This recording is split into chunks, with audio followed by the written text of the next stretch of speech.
అన్న నమస్తే అన్న. నమస్తే. స్ట్రైట్గా అడుగుతా, యుద్ధం కావాలా వద్దా పాకిస్తాన్ మీద? మనం తాడో పేడో తేల్చుకోవాల్సిందే. లేపేస్తే పాకిస్తాన్ లేపి పడేసేయాలి అవతల, అంతే.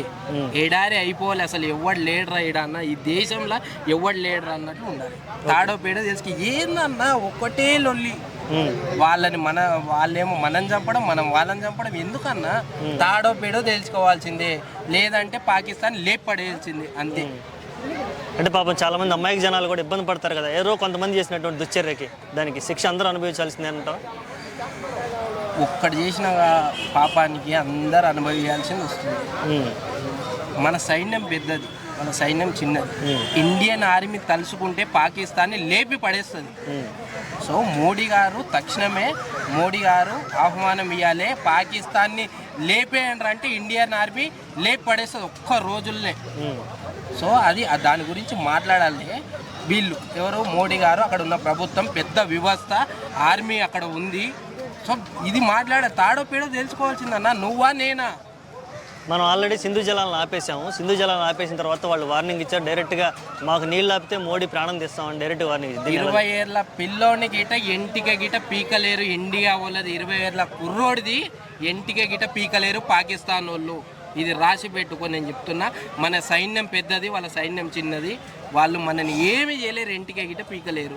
మోడీ గారికి ఏదో వీడియోలు తీసి పెడుతున్నాను అన్నాడు, జరగని పని అది. అవస్థము అసలు. వాళ్ళు మాట్లాడే మాటలు ఏదో రిలీజ్ చేస్తే వీడియోలు రిలీజ్ చేస్తే భయపడతాను అనుకుంటుండ్రేమో వాళ్ళు. వీడియోలు రిలీజ్ చేసినంత మాత్రం మేమేం భయపడం. ఇండియన్ ఆర్మీ తలుచుకుంటే పాకిస్తాన్ని లేపేస్తుంది, ఎడారి అయిపోతుంది పాకిస్తాను. తక్షణమే ఇది మాట్లాడాలి మోడీ గారు, మాట్లాడి లేపేయండి అని చెప్పాలి మోడీ గారు. ఇంకొకటి ఏంటంటే అన్న, పాకిస్తాన్ నుంచి వచ్చిండ్రు వాళ్ళు, వచ్చేసి 29 మందిని చంపేసి వెళ్ళిపోయిండ్రు.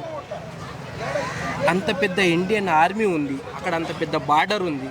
పాకిస్తాన్, ఇండియా ఆర్మీ అందరు ఉంటారు, అంత పెద్ద సైన్యం ఉంటుంది అక్కడ, అంత పెద్దది. వాడెవడో ఎంతమంది వచ్చి ఇక్కడికి వచ్చి చంపేసి వెళ్ళిపోయిండు. ఏందన్నా ఇక్కడ గోడ దుంకి వెళ్ళిపోయినంత ఈజీగా వెళ్ళిపోతారా అన్న? అంటే ఇక గోడ దుంకి చంపేసినా గోడ దుంకి వెళ్ళిపోయినా అంటే లోకల్ సపోర్ట్ ఇచ్చి ఉండొచ్చు అంటావా? లేదంటే అదే కదా నాకు అర్థం. ఏం ఎక్స్పెక్ట్ చేస్తున్నావు అసలు? ఇంత పబ్లిక్గా వాళ్ళు వచ్చి మనల్ని చంపేసి పోయారంటే ఎవరు సపోర్ట్ ఉండొచ్చు అని ఎక్స్పెక్ట్ చేస్తావు? ఉండబట్టే వాడు ప్లానింగ్గా వెళ్ళిపోయిండు. వాడు అక్కడ నుంచి ఎట్లా వచ్చిండు ఇక్కడికి? ఎవరి హస్తం లేనిది, ఎవరు ఇక్కడ సపోర్ట్ చేయందే వాడు అంత డైరెక్ట్గా వచ్చి ఇంత 29 మందిని చంపేసి వెళ్ళిపోయిండే. ఎట్లా వెళ్ళిపోతాడన్నా? లేదా గోడ దుంకి వెళ్ళిపోయేదా ఇదేమన్నా? నాకు అర్థం కాదు. అంత పెద్ద సైన్యం, ఇండియన్ ఆర్మీ ఉంది అక్కడ, అంత పెద్ద వ్యవస్థ ఉంది కదా. అంటే ఇక్కడ ఎవరన్నా ప్లానింగ్ తోటి చేయించిందా? వాడు కులం అడిగి చంపడము ఇదొకటి. ఏంటంటే ఇది ప్లానింగ్తో చేసిందాకా అనిపిస్తుంది. ఏదేమైనా అన్నా తాడో పేడో తెలుసుకోవాల్సిందే. ఉంటే నువ్వన్నా ఉండాలి, లేకపోతే నేనన్నా ఉండాలి. నేను ఒక్కటే కోరుకుంటున్నా మోడీ గారితో ఆహ్వానం. ఏం కోరుకుంటున్నా అంటే పాకిస్తాన్ని లేపి పడేసేయండి అని చెప్తున్నా. ఓకే అన్న, థ్యాంక్ యూ.